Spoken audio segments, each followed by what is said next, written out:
ఒకప్పుడు న్యాయవాద వృత్తి అంటే విలువ ఎక్కువ ఉండేది. ప్లస్ సంపాదన స్థిరంగా ఉండేది.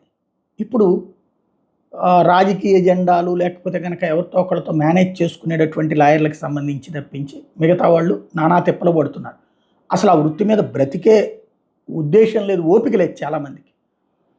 కొత్తగా వస్తున్నటువంటి వాళ్ళు డైరెక్ట్‌గా అంటే డిగ్రీ పూర్తయ్యాక 3 ఏళ్ళు చేసి మళ్ళీ ఆ తర్వాత ప్రాక్టీస్ ఒక 2 ఏళ్ళు చేసి ఆ తర్వాతన వాళ్ళు ఇండివిడ్యువల్‌గా చేసుకోవడం అంటే దాదాపు 35 ఏళ్ల స్టేజ్‌లోకి ఇబ్బంది పడేటటువంటి పరిస్థితి.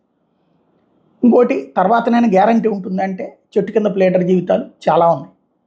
లా డిగ్రీలు చేతిలో పట్టుకుని ప్రాక్టీస్ చేయని వాళ్ళు కనీసం 75% ఉంటారు. 75%. ఇప్పుడు ఆ సవాళ్ళని తాజాగా చీఫ్ జస్టిస్ ప్రొజెక్ట్ చేసుకొచ్చారు. నైపుణ్య విదేశీ విద్య ప్రామాణికం కాదు అంటూ, నైపుణ్యానికి విదేశీ విద్య ప్రామాణికం కాదని, బ్రాండ్ పేరుతో ఒత్తిళ్లతో అక్కడికి వెళ్ళరాదని, ఓ లక్ష్యాన్ని నిర్దేశించుకుని వెళ్లాలని సుప్రీంకోర్టు ప్రధాన న్యాయమూర్తి సూచించారు. మన దేశంలో పీజీ విద్యాభ్యాసం పరిశోధన అవకాశాల మీద నమ్మకం లేకపోవడం వల్ల పలువురు విదేశాలకు వెళ్తున్నారన్నారు. దేశ న్యాయ వ్యవస్థ ప్రయోజనాల పరిరక్షణకు అత్యుత్తమ న్యాయవాదులను తీర్చిదిద్దేందుకు పీజీ విద్య పరిశోధనలో ఎక్కువ పెట్టుబడి పెట్టాల్సిన అవసరం ఉందని, వాటి ప్రమాణాలను మరింత మెరుగుపరచాల్సిన అవసరం ఉందని ఆయన పేర్కొన్నారు. స్కాలర్షిప్ ఉంటే విదేశాల్లో విద్యాభ్యాసానికి వెళ్ళొచ్చు, రుణాలు తీసుకుని వెళ్ళడం సరికాదు అని కూడా సూచించారు.